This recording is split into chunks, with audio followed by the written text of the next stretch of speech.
নিশ্চিন্ত নিস্তব্ধ এক জায়গা, প্রকৃতির কোলে গড়ে ওঠা এক স্বপ্নপুরী, যেখানে শব্দ কম, ভাবনা বেশি।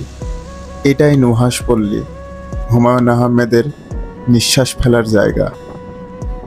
বাংলা সাহিত্যের এক কিংবদন্তি, যিনি কাগজে কলমে শুধু গল্পই লেখেননি, তিনি গড়ে তুলেছেন এক জীবন্ত কল্পলোক।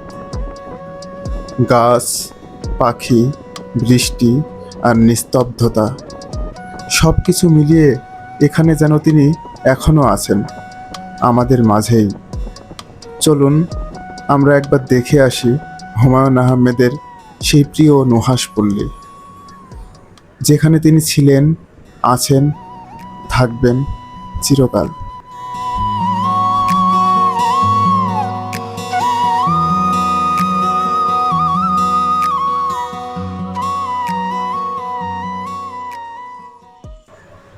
নুহাশপল্লীর বাইরের এই পরিবেশ এক ধরনের নিভৃতির ছোঁয়া বহন করে, যা শহরের ব্যস্ততা থেকে আমাদের অনেক দূরে নিয়ে যায়।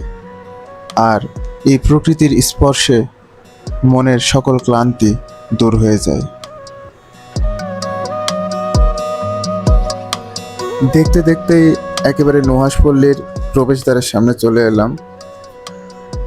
এটা কোনো সাধারণ প্রবেশদ্বার নয়, এটা কোনো এক লেখকের স্বপ্নের দরজা, যেখানে কল্পনা আর বাস্তব হাত ধরাধরি করে হাঁটে, যেখানে প্রতিটা পাতার শব্দ যেন একটা করে গল্প বলে। হ্যাঁ, নুহাশপল্লী শুধু একটি জায়গা নয়, এটা এক অনুভবের নাম, যে অনুভবের সঙ্গে লাখো পাঠকের অনুভূতি জড়িয়ে আছে। গেটে পৌঁছে যখন টিকিট কাটলাম, দাম 200 টাকা, তখনই মনে হচ্ছিল এই টাকাটা যেন শুধুই এক টুকরো কাগজ নয়, একটা অনুভবের দরজা খোলার চাবি। টিকিটটা হাতে নিয়ে গেটের ভেতর পা রাখতেই এক অন্যরকম জগতে প্রবেশ করলাম। গাছগাছালির সবুজ ছায়া, পাখির ডাকে মুখরিত চারপাশ, আর সেই নীরব প্রকৃতির মাঝে ছড়িয়ে থাকা হুমায়ূন আহমেদের স্মৃতি, সব মিলিয়ে এক অপার্থিব আবহ। প্রতিটা ধাপে ধাপে যেন মনে হচ্ছিল আমি কেবল ভ্রমণ করছি না, আমি অনুভব করছি, শিখছি, আর ফিরে দেখছি সেই মানুষটিকে, যিনি শব্দের জাদুতে আমাদের মন ছুঁয়ে গেছেন।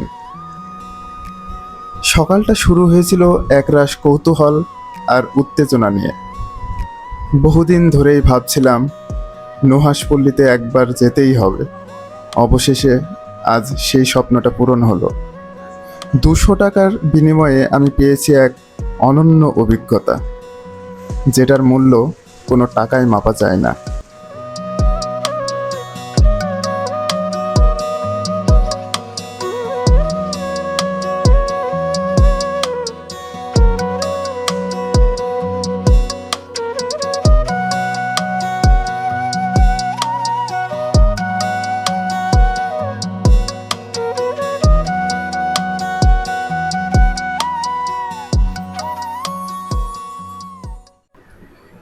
এখানে দাঁড়িয়ে মনে হয় জীবনটা যেন একটু ধীরে চলে।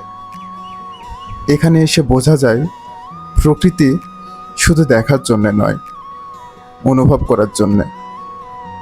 নুহাশপল্লীর এই সবুজ প্রকৃতি আমাদের মনে করিয়ে দেয়, শান্তি খুঁজে পেতে খুব বেশি কিছু লাগে না, লাগে শুধু প্রকৃতির একটু ছোঁয়া।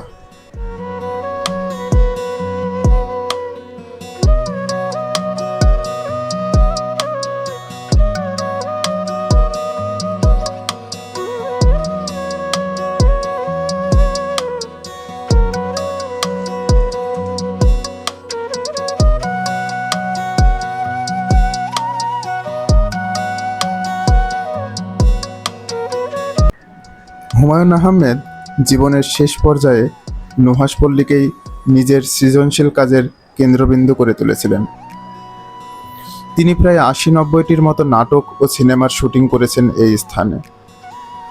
নুহাশপল্লীর গাছগাছালি, কুয়াশা ঢাকা সকালের দৃশ্য বিকেলের নরম আলো, এসব তিনি ক্যামেরাবন্দি করেছেন যেন গল্পের চরিত্রগুলোর মতোই যত্ন করে। তার বিশ্বাস ছিল প্রকৃতি নিজেই একটা চরিত্র এবং নুহাশপল্লীর প্রকৃতি তার অনেক গল্পকে প্রাণ দিয়েছে। এই জায়গাটা নুহাশপল্লী, হুমায়ূন আহমেদ স্যার নিজের মতো করে, নিজের ভাবনায়, নিজের চিন্তায় তার একটা পরিবেশ তৈরি করেছিলেন, যেখানে এলে হয়তো তিনি শান্তি খুঁজে পেতেন। শহুরে জীবন থেকে বের হয়ে এসে এই যে একটা স্তব্ধ পরিবেশ, তো স্তব্ধ একটা জায়গা, মানে কল্পনা করা যায় না। কেউ যদি না আসে এখানে, সে বুঝতে পারবে না। এখানে এসে আমি যেটা দেখলাম, অনেক প্রজাতির গাছপালা, ছোট ছোট চারা গাছ দেখেছি, যেগুলো আমি আসলে এর আগে কখনো দেখিনি। কিছু গাছ দেখলাম, আমি এর আগে কখনো সেগুলো দেখিনি। আমি শুনেছি স্যার যখন কোনো বাইরের কোনো দেশে ঘুরতে যেতেন, তিনি ও দেশ থেকে বিভিন্ন রকম অজানা কিছু প্রজাতির গাছপালা তিনি সংগ্রহ করতেন, করে নিয়ে আসতেন। তো তার যে এই যে প্রকৃতিপ্রেমী, তার নুহাশপল্লী দেখলেই বোঝা যায় তিনি কি পরিমাণ প্রকৃতিপ্রেমী ছিলেন। এই যে দিঘিটা, এই দিঘিটা